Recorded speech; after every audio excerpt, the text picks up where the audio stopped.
It's Crime Time, featuring our own Evita Caldwell's exclusive sit-down with St. Louis Police Chief Dan Isom. Thank you, Mark. I had the opportunity to sit down and speak with Chief Daniel Isom of the St. Louis Police Department. Here's a bit of what we talked about regarding crime in the city and his projected goals for the rest of his term. Chief, thank you for joining us here on Mondays in Midtown.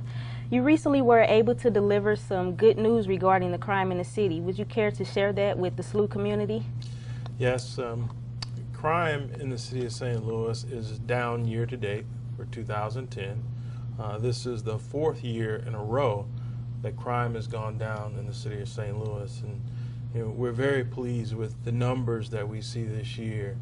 In every category, crime is down. Homicides are down this year. Year to date last year, we had 120 homicides at this time. Now we have 104, so that's down 16.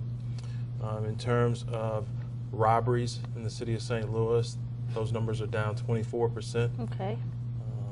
And aggravated assaults are also down 24%. Overall, person crime is down 18% in the city of St. Louis, and property crime is down as well. So very encouraging numbers. That's good news. And regarding the decrease in crime, what are some contributing factors to that? Is there a increase in witnesses to these crimes, or what could you say is the contributing factor to that? Well, there's a lot of different factors that are associated with crime decreases. Most people would say, and history has dictated, that when the economy is bad, crime goes up. Right. And certainly throughout the United States, many cities are bucking that trend, and we're one of them.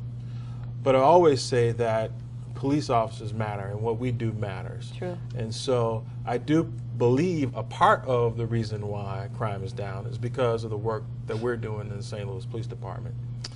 Some of the things that we've been committed to in the last 2 years is really being more strategic about how we address the most problematic, the 5 or 10% of the people who commit most of the crime in any community. And so we've attacked that on many different levels. Certainly on the person crime, we focus on the worst of the worst. We do a lot with trend analysis, looking at trends in terms of crimes, but we also track individuals who are committing crimes in those areas. So a lot of has been restructuring our police department, refocusing our efforts, and one of the things that points to the fact that we're doing a better job is our clearance rates, which means the crimes that we actually investigate and we arrest individuals on. Those have consistently been up over the years. And the other thing is we have been very aggressive about reaching out to the community. Our outreach efforts have doubled in the last 2 years, and the reason why we do that is because from a law enforcement standpoint, we cannot do our job without the community. We need the eyes and ears of the community to really literally tell us what's going on. And so I think that has helped as well, reaching out to the community to help us in this effort to keep people safe. That's good to know. How do we rank so high on the list as one of the most dangerous cities? I know St. Louis is relatively smaller than some of the other cities on there, such as Detroit and even Los Angeles. So what determines the most dangerous city? Well, that ranking that comes out each year, which will probably come out in the next week or so, we have always challenged the findings of that. When you look at the UCR statistics, which are collected by the FBI cautions everyone not to compare city to city. So as you said, it's sometimes comparing apples to oranges. The demographics, the characteristics of cities are so different that it's difficult to compare one to the other.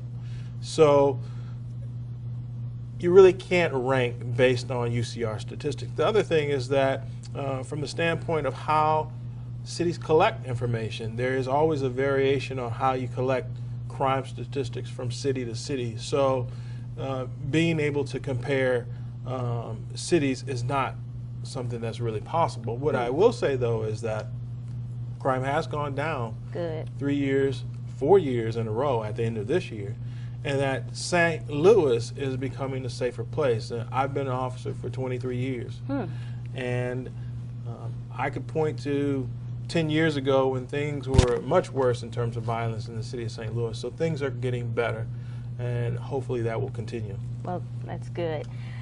The city of St. Louis recently reported a deficit in city funding. Has that deficit directly affected the police department, and if so, how? It has, and it's been a challenge for us as a police department to continue to maintain the same service with less resources. But I'm very encouraged because despite all the changes that we've had, officers have continued to work very hard. And that's impressive because it shows their dedication, their pride in what they do, despite very tough times. The city has had a $40 million deficit in revenue, and certainly the police department was hit by that. The first year that I was chief and we had a new budget, which was a 2009 budget, we had to cut 100 officers. Oh, wow. That saved the city about $5 million. We also had to restructure our benefits for health care. We reduced benefits. We had a 90-10 plan. We reduced that to an 80-20 plan, and we also increased the deductible for our employees. This fiscal year, we had even more challenges. We had to reduce the budget by $5 million. We cut our overtime budget by $700,000. We did furloughs for civilian employees. There were freezes in the step increases for police officers, and a variety of other measures to cut our budget by $5 million, which means that people are working more for less because we don't have the overtime. Officers have to work more, and they have to pay more for their benefits. Right. But, I mean, this is a team effort. We are part of the St. Louis government, and we have to do our part during difficult times. But it has been somewhat of a challenge with a reduction in officers, a reduction in overtime, Right. Less benefits. But as you can see, with the crime continuing to go down, that hasn't affected their mission, which I'm very proud of. Yeah, of that. It's good to know that so many are still sticking it out despite the job and the less pay that comes along with it now with the deficit of the city funding. So as police chief, what are your projected goals for the city of St. Louis and its crime stance? Well, one of the things that we do within the police department is review our plans, our strategic plans on a regular basis. We just recently sat down with the commanders of the police department to talk about the direction of the police department for next year, for 2011. And one of the things that we talked about focusing on is really 3 different areas which we've focused on for the last 2 years. One is managing the business of the police department more effectively, making sure you cross your T's and dot your I's and you're being fiscally responsible. So we talk about those issues.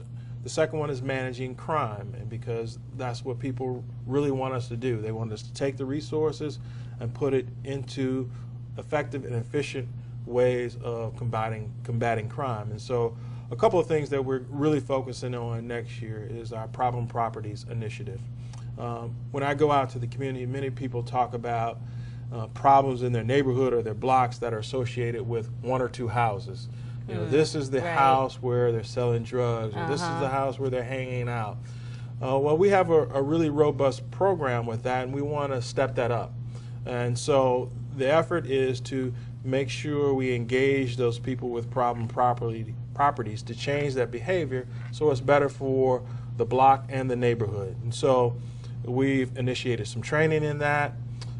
We've also done some things to really give us information so we can better manage that process.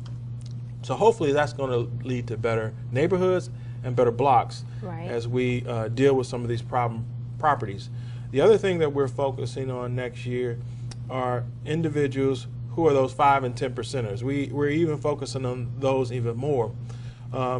We have a policy or a procedure in the city of St. Louis that allows us to tell individuals who have committed repeat crimes in certain neighborhoods, that you're on probation. That if you're a gang member, or you're selling drugs, or you are committing violence in a particular neighborhood, we can get a court order that says you're not allowed to be in that area. Oh, well, that's a good thing. And so we're getting more aggressive about that, applying for these neighborhood orders of protection against gang members, people who are selling drugs, and saying, okay, if you are going to engage in this type of behavior, you're not allowed to be in this neighborhood.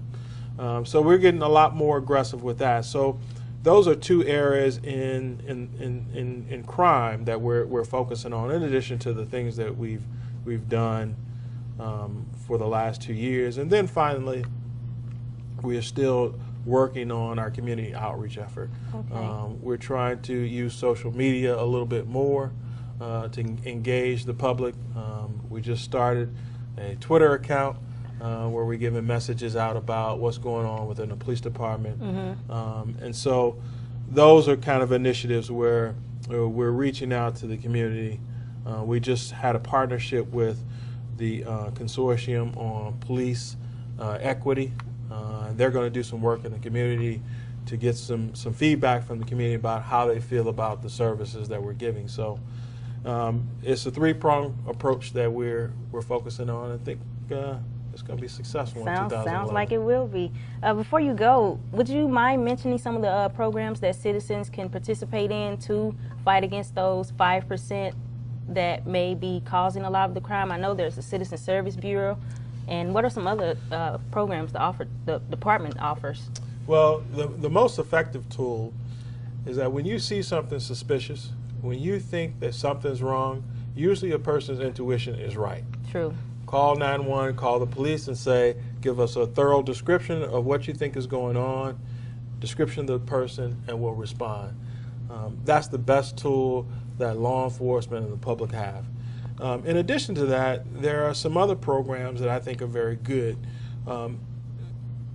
Neighborhood block watches are very good. When neighborhoods or blocks organized to police their area, that is something that is very successful. So we form block units within the police department, and you can call any district station and they will help you with the process with Urban League to start a block unit. The third thing that I'll say is that many people who live in the city of St. Louis or work should apply for our Citizens Academy. It's a way that you can really get a full picture of what we do as an agency, what we're capable of doing, but also you could learn how you can help us. And so the Citizens Academy, which you can go online on the police department's website, and you can apply to go to the Citizens Academy. So those are three different areas that I think are very vital to partnering with the community and making our community safer. Okay, if you want, you can go ahead and shout out the Twitter account to everybody, and even Facebook if you have it. The Twitter account is SLMPD. So we've got a lock on that. Our website is www.slmpd.org, and visit that website. You can find out about our Twitter account.